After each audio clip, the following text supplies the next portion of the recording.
नहीं प्रकृत में देखु जो व्यवस्था अच्छी प्रशासन को लोकाभिमुखी करने से गुड़िए संस्कार आवश्यकता अच्छी। प्रथमतः आपण मैंने समस्ते जानते भारत सरकार आवश्यक नथिबा 2000 आईन को रद्द करदेले जार आज प्रासंगिकता नथिला। ओडिशा रे मध्य गुड़िए आईन अच्छी एवं पुराना कालिया आईन जो आईन रो संशोधन मध्य हबार आवश्यकता अच्छी एवं जो आईन रो आवश्यकता नथिबो से आईन को रद्द करिवार आवश्यकता अच्छी। राजस्व विभाग रे मध्य जो माने मूल राजस्व अधिकारी से माने राजस्व विभाग काम करिथांती एवं राजस्व विभाग अधिकारी मानकु ही अन्य अन्य विभाग को पठा जाई थाए से विभाग काम करिया पई। बहुत समय ताकू नेकरी मध्य जो कन्फ्यूजन तैयारी होची ताकू आमे स्पष्टता आनिबा पई चाहूचु। राजस्व विभाग को ओआरएस रे पदोन्नति पाइबा अन्य विभाग अधिकारी माने अतीत प्रमोशन पाउथिले। जो माने राजस्व विभाग ओआरएस अधिकारी भाव प्रमोशन पाउथिले तांकर राजस्व काम राजस्व सेवा राजस्व आईन बाबद रे कोनोसी अनुभव मध्य नथिला। तेणु थरे अन्य विभाग आसिकरी ये विभाग रे पशिला परे राजस्व विभाग रो सेवा जानिबा पई मध्य सेमानकर अवकाश नहीं। तेणु जो संस्कार आम आनिबा पई जाउचु मूल राजस्व विभागटा हला प्रशासन रो मूल विभाग। से विभाग रो कामटा को आहुरी शाणित करिया पई आहुरी लोकाभिमुखी करिया पई एवं राजस्व विभाग रो दायित्व रे थिबा राजस्व अधिकारी माने से माने राजस्व विभाग प्रति केमिति संपूर्ण न्याय करि पारिबे एवं राजस्व सेवा को लोकंक पाखरे पहुंचेबा आहुरी प्रतिबद्धता सहित काम करें से बाबद में गुड़िए संस्कार आणुचु। से संस्कार भितर यहाँ मत गोटे जहाँ को आगामी दिन में आम कार्यकारी करने जाऊँ। जो प्रवासी भारतीय सम्मेलन है पोस्ट एनालिसिस करा जो जो उद्देश्य रखिकी राज्य सरकार ओडिशा हेला पर जा उद्देश्य थिला केते साधित होईची केते आगु नबाकू सहायक हबो माने सितरे देखंतु प्रथम विषय तो भारत सरकार एवं देशर प्रधानमंत्री श्रीयुक्त नरेंद्र मोदी को धन्यवाद देवा कथा जे प्रवासी भारतीय दिवस पालन करने 18तम प्रवासी भारतीय दिवस पालन करने एवं ये 3 दिना सम्मेलनी करने ओडिशा को स्थान निरूपण कले एवं ओडिशा को सौभाग्य मिलला सारा पृथ्वीर विभिन्न प्रदेश देश में रोहुतवा प्रवासी भारतीय एवं से भितर पुणी प्रवासी ओडिया अछंती जो मन को ओडिशा आसीबा ओडिशा को जानिया ओडिशार भाषा साहित्य संस्कृति को जानिया ओडिशार संभावना को जानिया एवं ओडिशार जो अर्थनीति से अर्थनीति रे सेमानकर कौन भूमिका हो पार से बाबद में व्यापक अध्ययन करने से भी सुजोग मिलला एवं सेमानकर संगे जोड़ी होगा सर्वभारतीय कार्यक्रम रे ओडिशा सरकार मध्य सेमानकर संगे जोड़ी होगा सुजोग पाइले। ये 3 दिन भितर तो संपूर्ण मंत्रिमंडल उपस्थित थिले एवं विभिन्न समय जो इंटरएक्टिव सेशन माने मध्य होउतला से आमे आमर एठी आवश्यकता एठी पुंजी निवेश रो आवश्यकता एवं एठी जो सुविधा सुजोग मिलिबो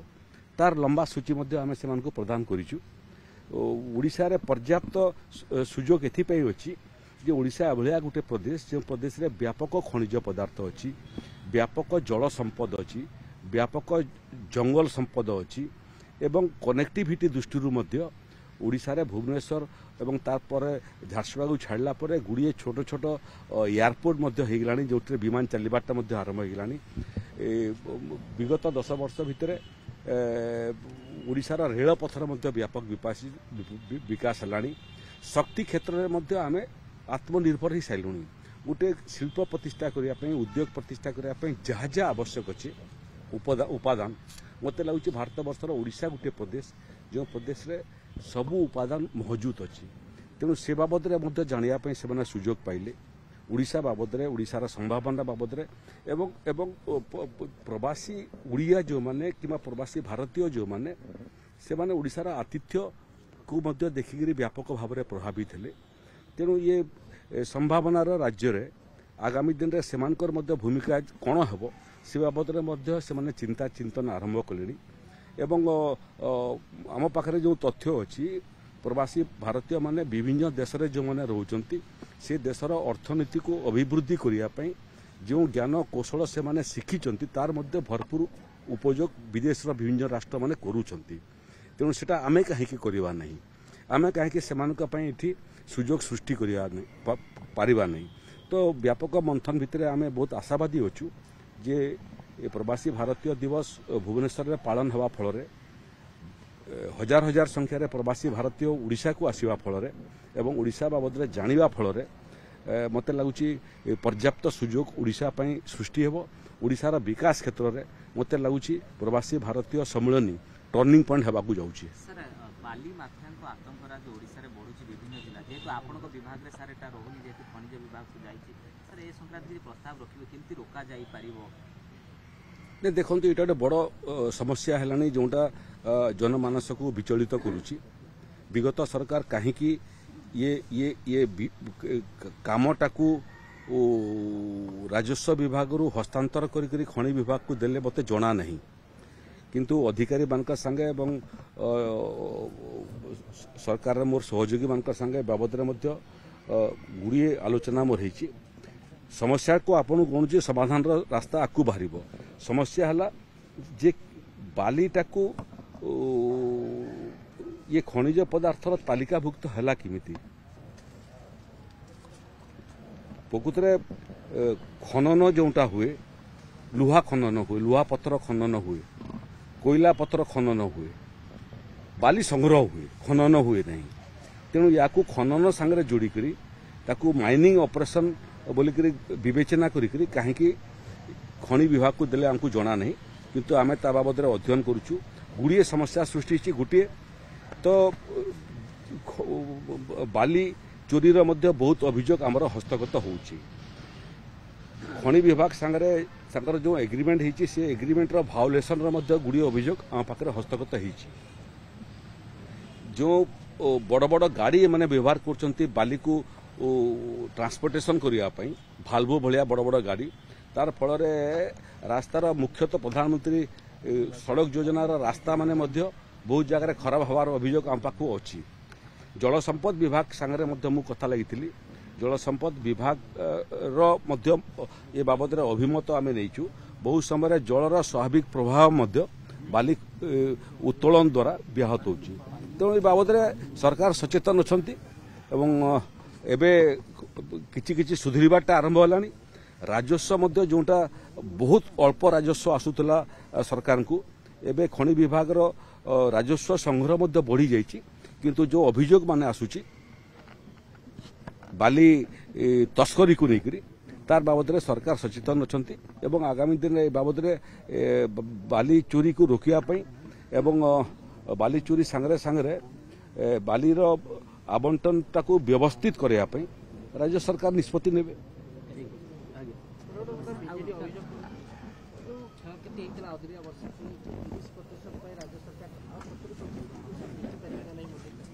एटा देखंतु एटा सर्वभारतीय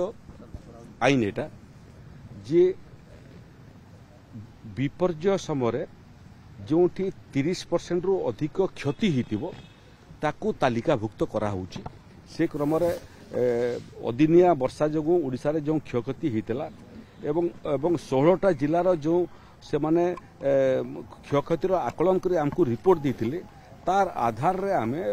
प्राय 292 कोटी टंका जिला मान को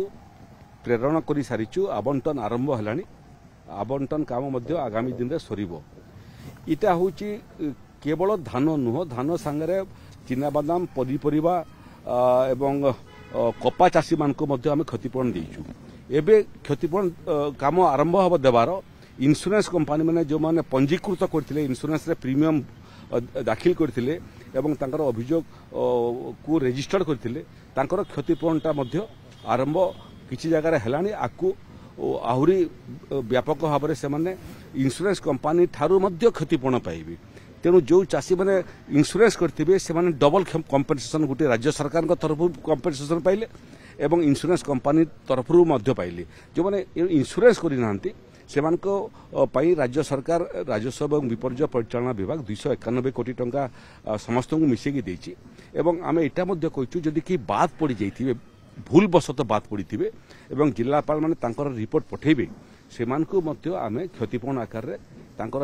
ଯେଉଁ ହକ୍ ଅଛି ସେ ହକ୍ ଆମେ ଦେବୁ। ସାର୍ ଆଉ ଗୋଟିଏ ପୂର୍ବତନ ରାଜ୍ୟପାଳ ରଘୁବର ଦାସ ଭାରତୀୟ ଜନତା ପାର୍ଟିରେ ମିଶିବା ପରେ ବିଜେଡି କହୁଛି ଯେ ରାଜନୀତି କରୁଥିଲେ ଯାହା ପାଇଁ ବିଜେପି ସରକାରକୁ ଏଠି ସହାୟତା। ଦେଖନ୍ତୁ ବିଜେଡି ଯାହା କହୁଛି ତାକୁ କହିଦିଅନ୍ତୁ। ସବୁ ଜିନିଷରେ କହିକି ସମୟ ନଷ୍ଟ କରିବାର ଆବଶ୍ୟକତା ନାହିଁ। ରଘୁବର ଦାସ ବିଜେପିରେ ଥିଲେ ବୋଧେ ବିଜେଡିକୁ ଜଣା ନାହିଁ। ରଘୁବର ଦାସ ଝାରଖଣ୍ଡର ମୁଖ୍ୟମନ୍ତ୍ରୀ ବିଜେପି ମୁଖ୍ୟମନ୍ତ୍ରୀ ଥିଲେ ସେଇଟା ମଧ୍ୟ ଜଣା ନାହିଁ। ମୋତେ ଲାଗୁଛି କହିବା ପୂର୍ବରୁ ଟିକେ ପଢ଼ାପଢ଼ି କରନ୍ତି ବୋଲେ ତାଙ୍କର ମଙ୍ଗଳ ହୁଅନ୍ତା ଏବଂ ରାଜନୀତିରେ ମଧ୍ୟ ମଙ୍ଗଳ ହୁଅନ୍ତା। ରାଜ୍ୟପାଳ କହିଛନ୍ତି ଯେ ରାଜ୍ୟପାଳ ପଦବୀ କୌଣସି ଲାସା ପଦବୀ ନଥିଲା। ମୁଁ 30 ଜିଲ୍ଲା ବୁଲିଲି, ଲୋକଙ୍କ ସମସ୍ୟା ବୁଝିଲି, ତେଣୁ ପୂର୍ବ ସରକାରର ସବୁ ଦୋଷ ଦୁର୍ବଳତାକୁ ମଧ୍ୟ ସାମ୍ନା ପାଇଲି। ନାଇଁ ଦେଖନ୍ତୁ ଏ ବ୍ୟକ୍ତି ଉପରେ ନିର୍ଭର କରେ ଯେ ବ୍ୟକ୍ତି କିଏ ନିଜକୁ ଲାଟ ସାହେବ ଭାବୁଛି କିଏ ଜଣକୁ ସେବକ ଭାବୁଛି। ରଘୁବର ଦାସ ସେ କ୍ରମରେ ବ୍ୟାପକ ଭାବରେ ଲୋକଙ୍କ ପାଖକୁ ଯାଉଥିଲେ, ଜିଲ୍ଲାକୁ ଯାଉଥିଲେ। ବହୁତ ରାଜ୍ୟପାଳ ଆମେ ଦେଖିଛୁ, ସେ ଭିତରୁ ଜଣେ ଦରଦୀ ରାଜ୍ୟପାଳ ବୋଲିକି ନିଶ୍ଚୟ ସେ ଗଣନା ହେବେ। ଏବେ ମହାମହିମ ରାଷ୍ଟ୍ରପତି ମଧ୍ୟ ଦ୍ରୌପଦୀ ମୁର୍ମୁ ଜଣେ ଜନଜାତି ସମ୍ପ୍ରଦାୟର ମହିଳା ବି ଅଛନ୍ତି ଏବଂ ଗୋଟେ ସମୟରେ ଆମେ ଡକ୍ଟର ଏପିଜେ ଅବଦୁଲ କାଲାମଙ୍କୁ ମଧ୍ୟ ଦେଖିଥିଲୁ। ତେଣୁ ଏ ଦେଶ ଏ ଜାତି ବହୁତ ଭଲ ରାଜ୍ୟପାଳ, ବହୁତ ଭଲ ରାଷ୍ଟ୍ରପତି ଅତୀତରେ ସୃଷ୍ଟି କରିଛି ଏବଂ ସମସ୍ତଙ୍କର ତ ସେଇ ପ୍ରୟାସ ହେବ କେମିତି ସେବକ ହେବେ। ପ୍ରଧାନମନ୍ତ୍ରୀ ନରେନ୍ଦ୍ର ମୋଦିଙ୍କର ଯେଉଁ ବାର୍ତ୍ତା ସେ ବାର୍ତ୍ତା ସମସ୍ତଙ୍କ ପାଇଁ, ତଳୁ ଜନପ୍ରତିନିଧି ଠାରୁ ଆରମ୍ଭ କରି ବିଧାୟକ, ସାଂସଦ, ମନ୍ତ୍ରୀ ଏବଂ ବିଭିନ୍ନ ସାମ୍ବିଧାନିକ ପଦପଦବୀ ଥିବା ବ୍ୟକ୍ତିମାନଙ୍କ ପାଇଁ ସମସ୍ତଙ୍କର ଆଚରଣ ସେବକର ଆଚରଣ ହେବା କଥା। ଗଣତନ୍ତ୍ରରେ ପ୍ରକୃତ ଭିଆଇପି ହେଉଛନ୍ତି ସାଧାରଣ ନାଗରିକ।